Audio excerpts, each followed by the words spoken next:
This episode of Bullet Heaven was made with a copy of the game provided by Pixelheart EU, and using the incredible Dreamcast Pack-a-Punch RGB cable from retrogamingcables.co.uk. Get yours using the link below.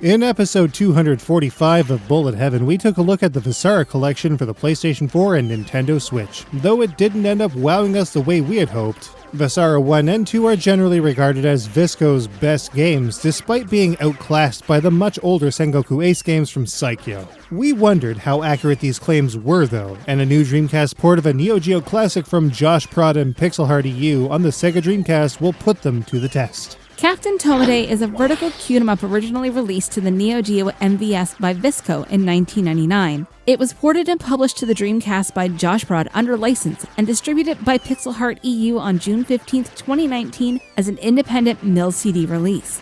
As far as Neo-Geo shooters go, this one is as quirky as it gets with a unique sense of style and personality to spare. But is it at least as good as Vasara?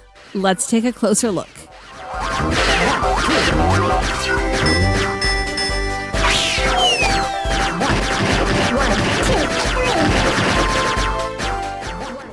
Captain Tomaday makes a solid effort to create a unique shooting game experience. In a lot of ways, the gameplay is really simple. Players may move their mutant tomato with typical 8-way controls, and they get around the screen at a decent rate, but there's also a lot of hidden nuance as well. First up are the main attack mechanics. Tomaday can attack using either his left or right hands by pressing the A or B buttons respectively. In addition to striking and defeating enemies, Tomaday's attacks can also be used to juggle any item that appears on the playfield. These attacks can be performed rapidly with one or both hands at a time, but will have limited range by default. If only one hand is used though, Tomaday's opposite hand will grow with every shot, complete with an audible count as it increases in size. This charge attack is known as the Super Blow. Tomaday's Super Blow can be fired at any size during this charging sequence with varying amounts of damage as it happens. When Tomaday's hands grow to maximum size, a 1-ton weight will be thrown instead of a regular punch. This attack has much better range and will deal more damage when it lands. It can also go through many enemies at once. Using these charged attacks definitely helps in making efficient progress through any stage in the game. But it goes further. Every now and again, capsules will appear that will mutate Tomaday into different forms. There are 17 different forms that Tomaday can assume when collecting these capsules, each with different powers and sizes that make it easier or harder to attack and dodge enemies or their fire. Many of these forms will also change what form Tomaday will take if he gets hit. Larger and smaller Tomadays, babies, kendamas, monkeys, lizards, angel forms, potted plants, other vegetables, and even planes and cats. There's a huge amount of quirky, funny variation based on how many capsules are collected and whether Tomaday gets hit with an enemy bullet without dying. Some forms have larger or smaller hitboxes, others have singular attack patterns that lack defined left or right triggers, some are rapid and weak while others are powerful and slower firing. Some offer slower movement speeds while others are speedier. Finding one that works best for the player is sure to take a lot of experimentation, and it's pretty fun to see what comes up every time Tomaday pops a pill. If a player ends up dying, a small amount of these pills will be released to pick up again, so long as the player is fast enough to do so. Other items will also appear from time to time to assist the player. A twin tomato known as the clone item will add an extra Tomaday that flies information with the player's Tomaday. This formation can be changed with the X button. Both Tomadays will attack simultaneously with left and right shots at the same time with both bodies. Either Tomaday can also mutate by collecting pills independently of each other. Even if a Tomaday has a split attack while the other has a single shot style, both sides can be engaged as normal. In the event that one of the clone Tomadays is completely killed, the remaining Tomaday will continue as a core Tomaday, regardless of whether the original core Tomaday was destroyed. Cloning Tomaday makes for a fairly strategic approach to playing the game on the whole. That said, the clone item will not appear in two-player games, but with a second player, sporting a pink bow and a different VO set, a clone really isn't required anyway. Captain Tomaday takes place over the course of 5 lengthy stages. While it does scroll vertically, the stages are segmented much like a game like Galaga 88, with many waves attacking the player in specific areas. Most stages will end with the player squaring off against the stage end boss, which can take quite a bit of punishment as the fight goes on. Some of these bosses can be quite challenging. The lone exception to all of this is Stage 4, which more or less exists for players to boost their scores and collect items, amid only light opposition and no boss. Players are also locked in at 4 credits at maximum, meaning that credit feeding will only get players so far. Additionally, players can save their data to a VMU, though we had issues trying to load data after the power was turned off and back on. But is it any fun? Well, mostly yes, but there are a few issues with this port. Keen-eyed viewers may have noticed that there's a crazy amount of screen tear, which is particularly noticeable when the stages scroll. This does not happen in the Neo-Geo MBS version of the game. We thought this might have had something to do with the game being played on an NTSC system rather than a PAL one. Captain Tomaday's Dreamcast port was made in the EU after all. But short of importing a European Dreamcast and buying a step-up transformer just to test this theory, we did the next best thing and tried changing the settings on our FrameMeister to 1080p 50 rather than 1080p 60. We did this in conjunction with a specialized Euroscart cable from retrogamingcables.co.uk with no success. It is less pronounced over the OSSC using both SCART and VGA though.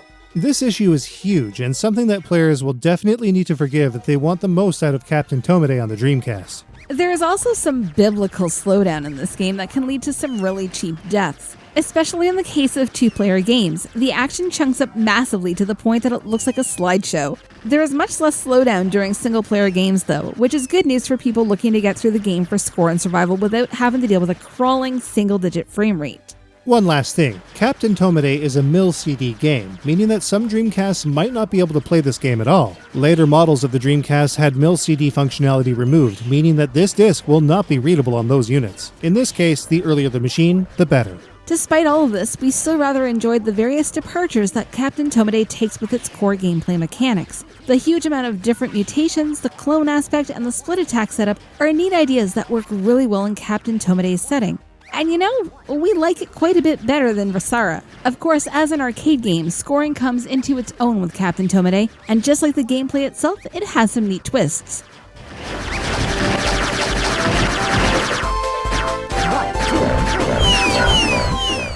Captain Tomaday gives players a number of different ways to boost their scores throughout their playtime. Primarily, of course, players will gain points by taking out enemy units, but in an interesting twist, Captain Tomaday's score counter features a decimal place after the first 2 digits, meaning that many enemies are worth only a fraction of a single point as a result.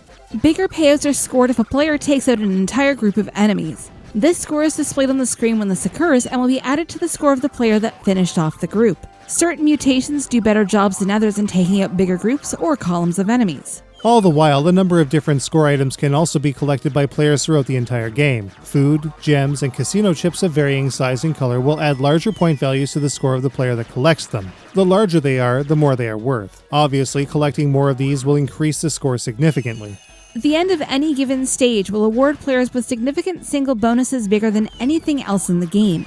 The total amount of enemies in a stage are represented in red, while the amount of enemies taken out by the respective player are counted up in green. This is then represented as a percentage. High percentages of over 90% will award players with an additional superb bonus, which is added to the total at the bottom of each player's side of the screen. An enemy total score is also awarded to the player and will be combined from one stage to the next. So, if a player kills 230 enemies in stage 1 and then 300 enemies in stage 2, the total will then be 530. Maintaining a high kill rate will obviously ensure a decent payout from this bonus.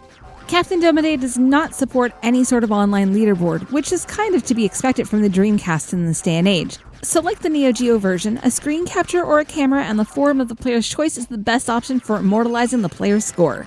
We never noticed an extend score either. Players can only gain extends through 1-up items. Additionally, the player score is also maintained through different credits, so a 1cc isn't necessary to see how far player scores can go. With only a maximum of 4 credits, this is fair. While there's definitely more to the scoring system here than a game like, say, Power Strike 2, it's still simple enough that the main gameplay is where most of the fun in Captain Tomaday resides.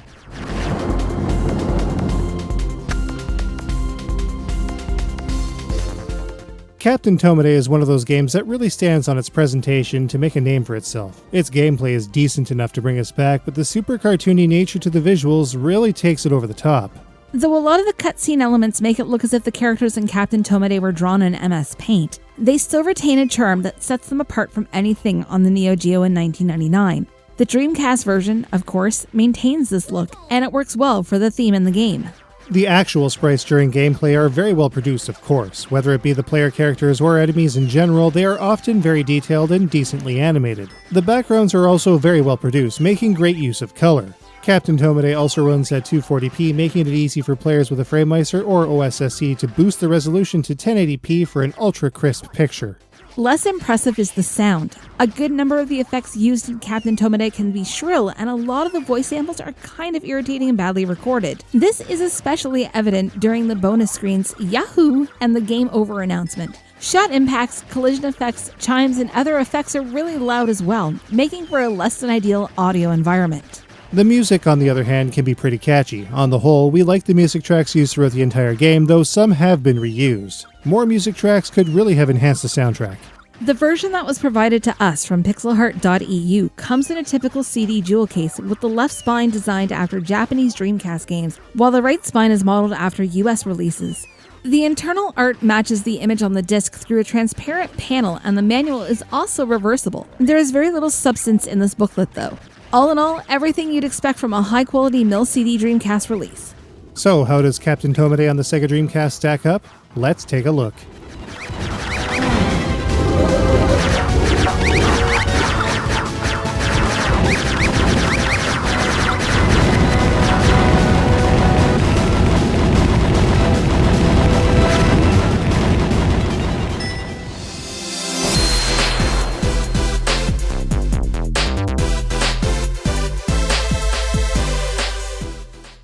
Captain Tomaday's control setup works well for its core mechanics. The controls do suffer at the hands of Tomaday's insane bouts of slowdown though, especially in two-player games.